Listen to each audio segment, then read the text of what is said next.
These running back takes from RotoWire are so bold they may crown you champ and leave jaws on the floor during your draft. All right, let's start out. You can draft Christian McCaffrey as high as the running back 3, but guess what? McCaffrey is ending up as the running back 1 this season. How many times has McCaffrey been the running back 1 or 2? More times than you cooked dinner this week. He can defy time and the tread yet again. McCaffrey, we could play the long game on this and say in the last 5 years, he's missed significant time 3 times. But let's play the short game. Last year, disaster. He had the Achilles tendonitis, came back, knee injury. But in 2 of the last 3 seasons, he has been available all the time. And guess what? In McCaffrey's 4 seasons that he has been healthy, he has either been the running back 1 or the running back 2. Nobody has that resume, and it's not even close. Christian McCaffrey is still not 30 years old yet. He is only averaging 168 carries per year. There is tread left on the tires. We already know Kyle Shanahan knows how to make perfect use of McCaffrey, and 49ers camp has already said they are going to use McCaffrey all that they can. Of course they are. He'll be heavily used as a receiver, heavily used as a runner, massively used in the red zone. 49ers defense, they keep losing infrastructure every year. Guess what that means? This team's going to have to add the pedal to the metal every single week. That means McCaffrey is going to be scoring touchdowns, putting up 100 scrimmage yard games regularly. We know Barkley had a great year last year. Bijan Robinson, up-and-coming superstar, if not already. Christian McCaffrey has been and will be the real deal this year. Win your draft with Christian McCaffrey. All right, Josh Jacobs, Green Bay Packers. Yes, he's going as the running back 10.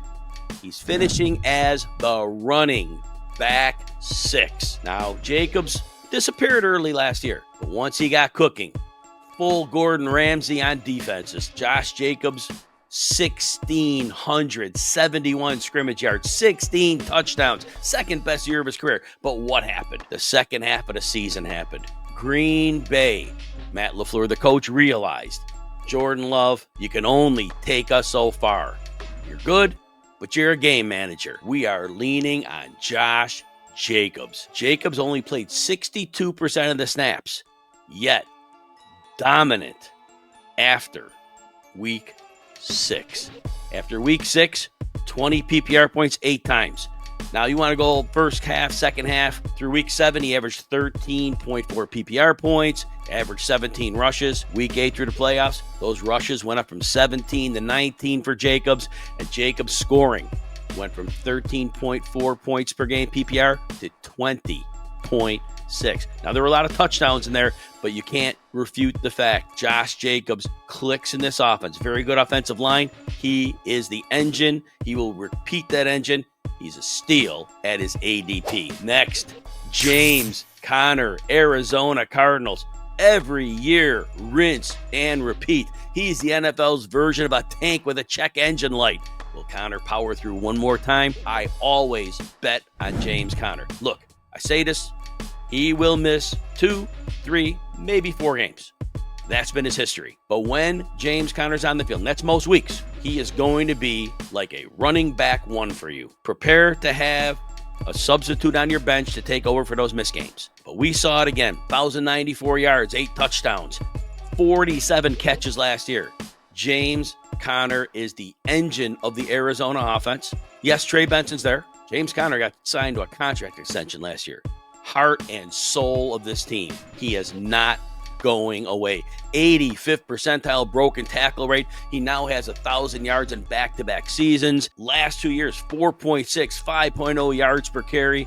He continues to get better. No signs of slowing down as he hits that 30-year-old mark. If I see slowdown signs, it's a problem. I've not seen that yet. In end of last season, they really figured out, Arizona did, how to use James Conner.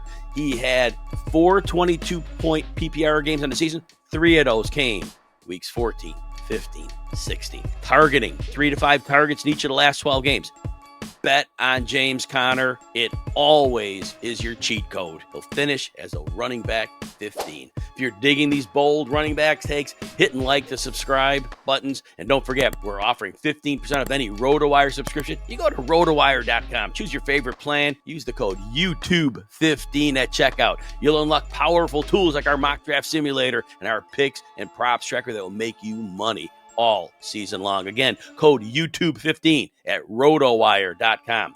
All right, Isiah Pacheco will finish as the running back 22, yet he's being drafted around running back 29. Runs angry, catches softballs from Patrick Mahomes. If he stays healthy, we're going to see Pacheco go beast mode. We know last year was a major problem. His ADP, Pacheco's did, shot way up the draft board as we heard 3-down roll, and he broke his leg early in the season.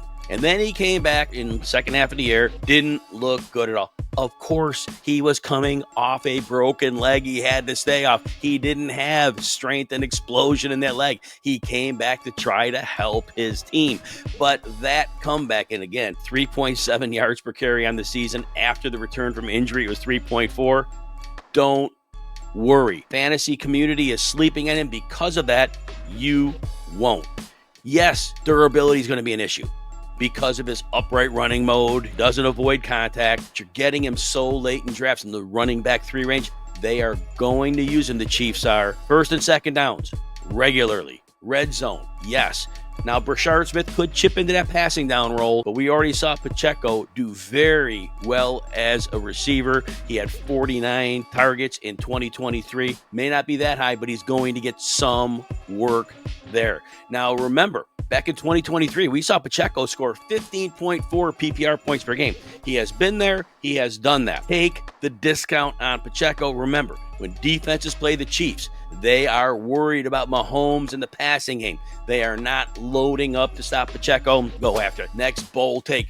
Nick Chubb finishes as the running back 30. Well, here's the point. Joe Mixon, lead back in Houston. Nick Chubb signed to a contract, not starter money, not low-end backup money, but significant money. Joe Mixon has been the great compiler for years. A very good running back. He'll get you that 3.9 to 4.1 yards per carry. He'll be very nice in the red zone. He'll be very nice as a receiver. Nick Chubb was never going to be healthy in 2024, coming off that grisly knee injury in early 2023. Nick Chubb is healthy. He is not 30 years old. Nick Chubb does not have a ton of tread on the tires. Nick Chubb is an elite running back, one of the best we have seen. Do you really think that when Nick Chubb and Joe Mixon are in training camp and they are running the ball, that the coaches are not going to say, we have a good running back in Mixon, we have a superstar in Chubb? Do you really think they're going to say, you know what, Nick Chubb, just get a few carries a game. We're still going to let Joe Mixon carry the mail? I don't see that happening. Nick Chubb is going to sail past Joe Mixon. Now, he's not going to play Nick Chubb the full downs. He's not going to be the fullback. They're going to split. But it's going to be Nick Chubb getting 60 to 65% of the work and Joe Mixon getting the rest. That is going to be your advantage on drafting. Now, Nick Chubb's ADP will get established as people get used to him being on the Texans, but he's still going to be cheap. Draft him aggressively because he is back from that knee injury. All right, next, Keaton Mitchell. Baltimore Ravens, drafted outside the top 70 running backs. He's finishing as the running back 50. One carry from Mitchell, and it's all over. He's got the kind of burst that breaks highlights. Keaton Mitchell, we saw it in 2023. He's getting 8 to 10 carries a game, 8.4 yards per carry. Yes, he won't match that. I get that. But again, dynamic runner. He caught 9 passes for 93 yards in that 2023 season. He is a home run hitter. And here's the beauty. He's fully healthy. He'll push Justice Hill to the side. The change of pace to Derrick Henry means everything. You have the best sledgehammer in the game, and then you come in with the super fast Keaton Mitchell. It may be 5 to 10 touches a week, but it's going to get you flex value. And I hope Henry doesn't miss time, but if he does, Mitchell could be a huge deal then. Take that late flyer on Keaton Mitchell. He's a top 50 running back in 2025.